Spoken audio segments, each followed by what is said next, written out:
Hello and welcome to Kitchen Table Talks. My name is Toni Austin Allen, and I am here with Dr. Roy Austin, author of Definitions for Living, a book dedicated to helping you live more effectively and happily, both personally and in your relationships with others. A number of years ago, Dr. Austin compiled numerous articles which he had written to assist his clients into what is now his book, Definitions for Living, making sense of words and ideas that define our lives. Recently, he and I began sitting at our kitchen table and talking about his book, and we became excited about the possibility of sharing our conversations with others who might benefit from them. The podcast you are about to listen to are the product of the recordings we began making of our conversations. We have discussed the book chapter by chapter and have produced this series of podcasts to accompany the printed version of the book, which is now available as an ebook on various publishing websites. Although we believe you will benefit greatly from the podcasts themselves, you will get the most out of them by purchasing the book, reading each chapter prior to listening to the podcast, and having it available to follow along with our conversations. The ebook is available on Amazon Kindle, Barnes & Noble, Scribe, Booktopia, Apple Books, Layman's, and Adlibris. We hope you enjoy our talks at our kitchen table as much as we have, and that your life will be greatly enriched by having shared our conversations with us. All right, we're going to finish up this chapter on understanding a good self-concept and move to the second part of under the heading of self-concept, and that would be self-confidence. And I would expect that a lot of people think self-confidence is the same as self-esteem, is the same as a good ego. Talk to us a little bit about the difference. Yeah, they're significantly different, and after having said that, they also can be, and often are, clearly related. So they're different, but not necessarily exclusive of each other. And so that's why I put self-confidence as one of the two major areas under the umbrella of self-concept. One being self-esteem, which you can either earn or give yourself as a gift, conditional or unconditional. And then the flip side of that is self-confidence. Now, self-confidence is not based on philosophy like self-esteem is. Now, and I will explain as we go along, one's self-confidence can be used as one of the pseudo-scientific criteria that one uses to determine their self-esteem. So they can translate back to self-esteem as a requirement. Like you can say, I have to have a very, very healthy income and a beautiful house in the suburbs and drive 2 cars, or I cannot feel good about myself. Mm-hmm. By the same token, you can say, I need to be an outstanding finish carpenter in order to feel good about myself. My dad was an expert carpenter. My grandfather was an expert carpenter.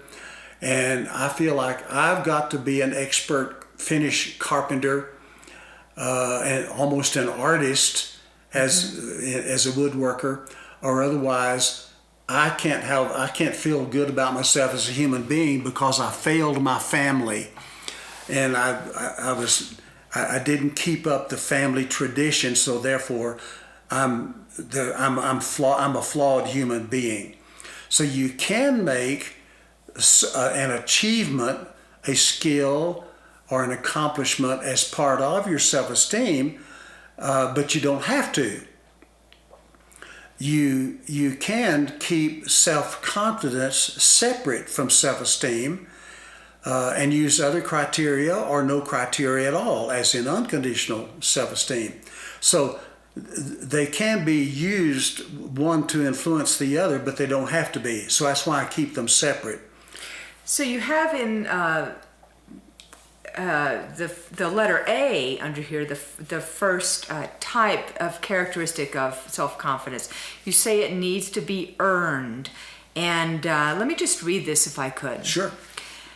A, it must be earned. In contrast to unconditional self-esteem, self-confidence is not an arbitrary decision to believe something about yourself.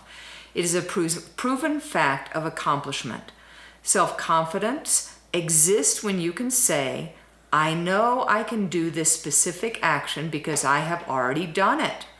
I may be able to improve on how well I do it in the future, but I know I can do it at least as well as I have done it.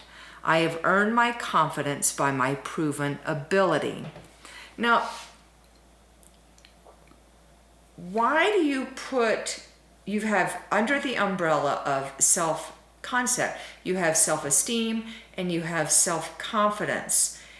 Are you just saying that they support, both of these supports the self-concept? Or can they, maybe you might be very good at something, but you have a terrible self-esteem. I've seen that a lot. Oh, yes. Yeah. I'm saying that generally speaking, the overall umbrella opinions that we have about ourselves is a combination of these two. Either an earned self-esteem, a basic opinion of I'm okay as a human being, I'm lovable, it's okay for me to take good care of myself, it's okay for me to live on this planet and keep breathing. But also, most people have a good opinion of themselves to the degree of their competencies.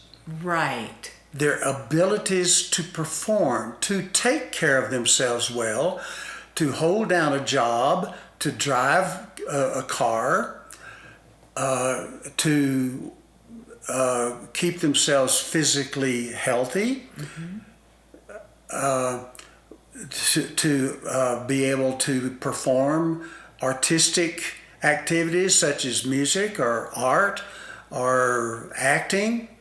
All kinds of ways that people can perform in this world, and that the more competency one experiences and learns, I'm a good swimmer, I'm a fairly good athlete, I know how to drive well, I'm a good parent, I contribute to the community.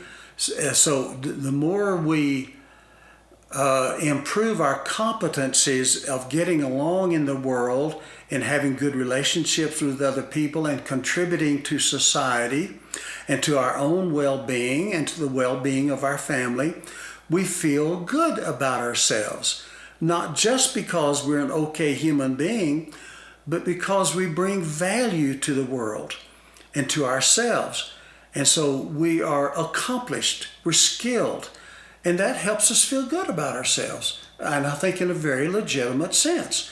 A competent person feels a whole lot better about themselves, competently wise, than a person who is not competent, who can't navigate themselves around in a city. They can't read a map. They don't know how to work a computer.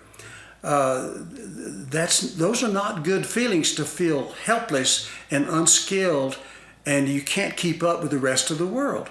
So the more you can keep up with the rest of the world, the better you feel about yourselves. Not as a human being, but just as a functioning person. However, just to play devil's advocate here, how many people do we meet who can only talk about their work? Because that's the only place they feel competent. So you go to dinner with a friend, or you go out to lunch, or you're on a walk, and all you hear them do is talk about their work.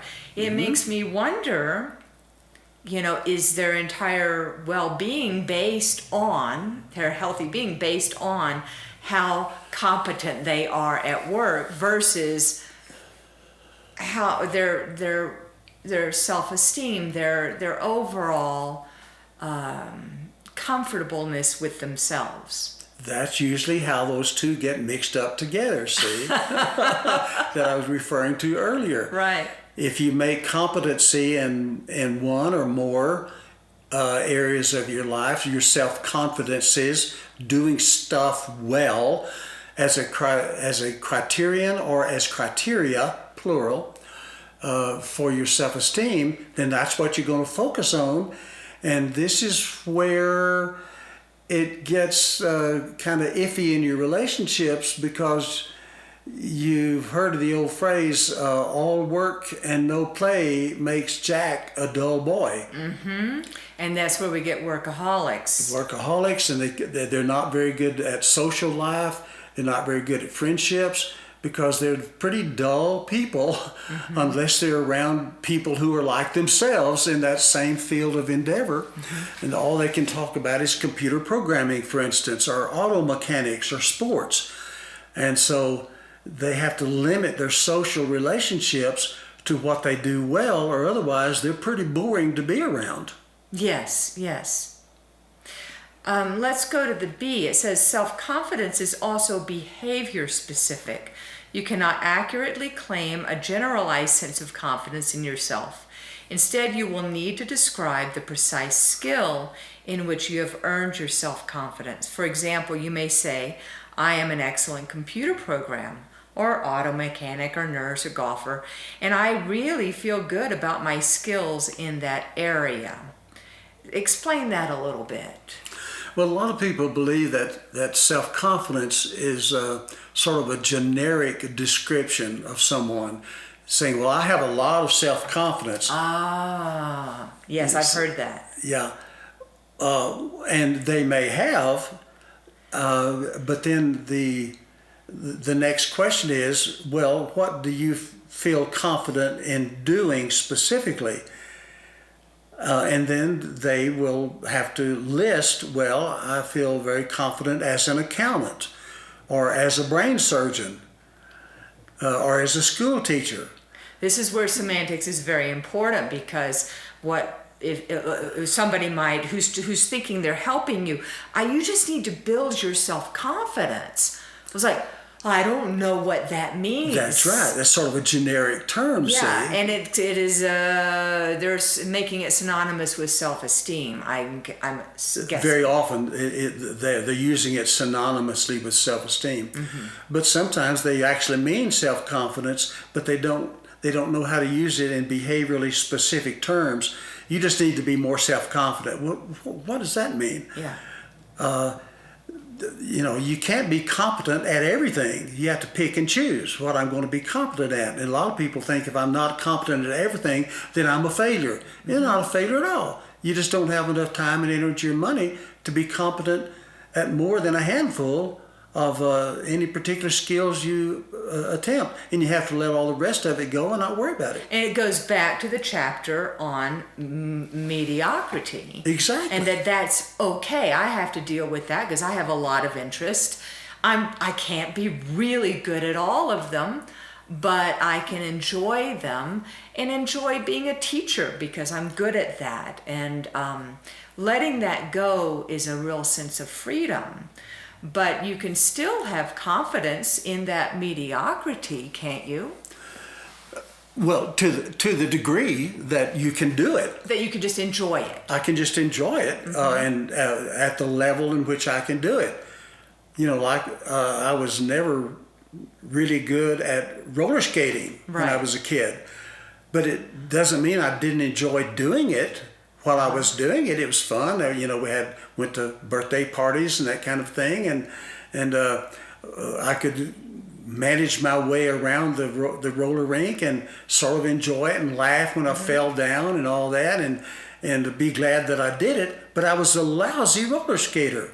But you could trust yourself, because you talked earlier about that confidence.